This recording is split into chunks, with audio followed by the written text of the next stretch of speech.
Assalamualaikum warahmatullahi wabarakatuh. Nama saya Arsa dari STKIP Bambu Naja semester 7 dengan NIM 201701404052. Di sini saya akan membahas tentang manajemen PAUD dengan dosen pengampu Bapak Fatullah MM. Manajemen PAUD. Apa fungsi dan pengertian manajemen PAUD dalam bentuk sekolah menjadi PAUD unggulan? Lalu apa yang menjadi prinsip dan tujuan manajemen TK, KB, TPA, dan SPS? Serta tata kelola apa saja yang menjadi ruang lingkup manajemen lembaga PAUD ini? Di sini saya akan sedikit menjelaskan tentang yang telah saya sebutkan tadi. Dimulai dari pengertiannya terlebih dahulu.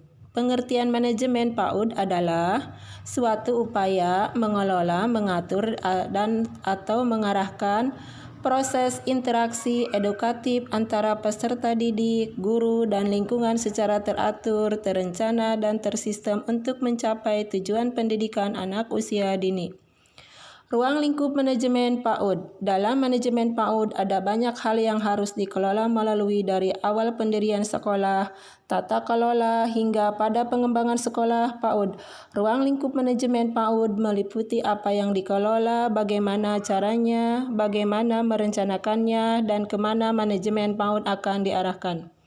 Dalam manajemen PAUD ada 7 ruang lingkup, yaitu 1. Manajemen kurikulum PAUD. 2. Manajemen pendidik dan tenaga kependidikan PAUD. 3. Manajemen anak didik di lembaga PAUD. 4. Manajemen sarana dan prasarana PAUD. 5. Manajemen desain lingkungan PAUD. 6. Manajemen proses input dan output PAUD. 7. Manajemen pengawasan supervisi PAUD. Tujuan PAUD. Tujuan manajemen PAUD. Manajemen PAUD bertujuan untuk merealisasikan tujuan yang telah ditetapkan secara efektif dan efisien. Kunci keberhasilan manajemen sekolah PAUD dilihat dari 2 hal tersebut penjelasannya. 1. Efektif. Efektif dalam manajemen PAUD dapat diartikan sebagai indikasi terlaksananya semua program PAUD secara tepat serta melibatkan seluruh komponen lembaga PAUD tersebut. 2. Efisien. Sedangkan efisien berkaitan dengan efisiensi atau penghematan, yaitu program PAUD terlaksana dengan sumber daya seminimal mungkin. Dalam prakteknya secara nyata di sekolah, manajemen PAUD yang efektif dan efisien tidak mudah diimplementasikan secara operasional, sebab pengertian efektif dan efisien ini terlalu akademis dan agak sulit dijabarkan ke dalam konkret. Prinsip manajemen PAUD. Manajemen PAUD biasanya dilakukan oleh kepala sekolah atau disebut pengelola PAUD. Ada 4 prinsip yang harus dilaksanakan agar manajemen yang dipimpinnya berjalan dan berfungsi dengan baik, yaitu 1. Komitmen dan ketegasan. Komitmen ditunjukkan kepada kesanggupan kepala sekolah dalam memajukan lembaganya. Guru, staf, administrasi, anak didik, orang tua, dan lingkungan masyarakat harus turut mendukungnya. Mereka harus memiliki komitmen yang kuat untuk mengoptimalkan tumbuh kembang anak sesuai dengan tugas masing-masing. Seorang kepala sekolah sebagai pemimpin PAUD juga harus memiliki ketegasan terhadap semua komponen manajemen yang dikelolanya. 2. Profesionalisme. Profesionalitas berkaitan dengan kedisiplinan menjalankan lembaga sesuai dengan standar prosedur yang berlaku. Lembaga PAUD yang dikelola dengan profesional akan lebih unggul dan tampak lebih rapi, disiplin, teratur, dan jelas dalam melaksanakan program. 3. Komunikasi dan koordinasi. Dalam sebuah lembaga PAUD pasti melibatkan banyak komponen. Sumber daya manusia. Tugas pengelola PAUD, kepala sekolah adalah mengkomunikasikan dan mengkoordinasikan program yang sedang berjalan sehingga program terlaksana sesuai harapan dengan hasil yang efektif dan efisien. Tanpa komunikasi dan koordinasi, manajemen sebaik apapun tidak akan berhasil. Manajemen roda kelembagaan PAUD karena akan memunculkan sikap lempar tanggung jawab, menghindari beban pekerjaan antara personel. 4. Kompetensi.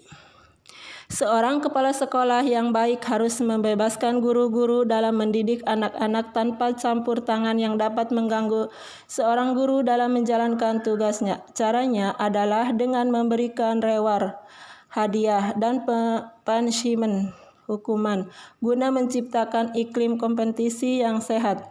Fungsi manajemen PAUD. Dengan adanya manajemen PAUD akan mempermudah bagi pengelola atau kepala PAUD untuk melakukan perencanaan, pengorganisasian, pengendalian, dan pengawasan. Perencanaan dalam penyelenggaraan pendidikan anak usia dini sudah dituangkan ke dalam visi misi lembaga dan strategi untuk mencapai tujuannya. Usahakan dalam membuat perencanaan dilengkapi dengan tabel penjadwalan tim sekunan. Kapan program mulai dan selesai? Perencanaan ini akan membuat program berjalan matang dan tepat waktu. 2. Pengorganisasian. Selain perencanaan yang matang, hal yang tidak kalah penting dalam keberhasilan program PAUD adalah pengorganisasian. Bagilah tugas secara proporsional sesuai dengan kemampuan yang dimiliki masing-masing sumber daya individu yang ada. Dengan adanya manajemen PAUD, pengorganisasian akan dapat dilakukan dengan mudah karena komponen PAUD yang di dalamnya terdapat sumber daya dapat bekerja sama-sama membentuk sebuah sistem untuk mencapai tujuan tertentu. 3. Kepemimpinan. Seorang pengelola PAUD tidak boleh disibukkan dengan pekerjaan intern lembaga yang dipimpinnya. Ia harus melihat keluar, mencari ide dan inspirasi baru agar PAUD yang dipimpinnya bisa maju. Pengelola PAUD juga harus mengajar di kelas dan tentu jam mengajarnya tidak sebanyak guru-guru lain karena ia juga harus tahu kondisi lapangan dengan instansi yang dipimpinnya sehingga ia mengetahui persis program yang bagaimana yang seharusnya dilaksanakan.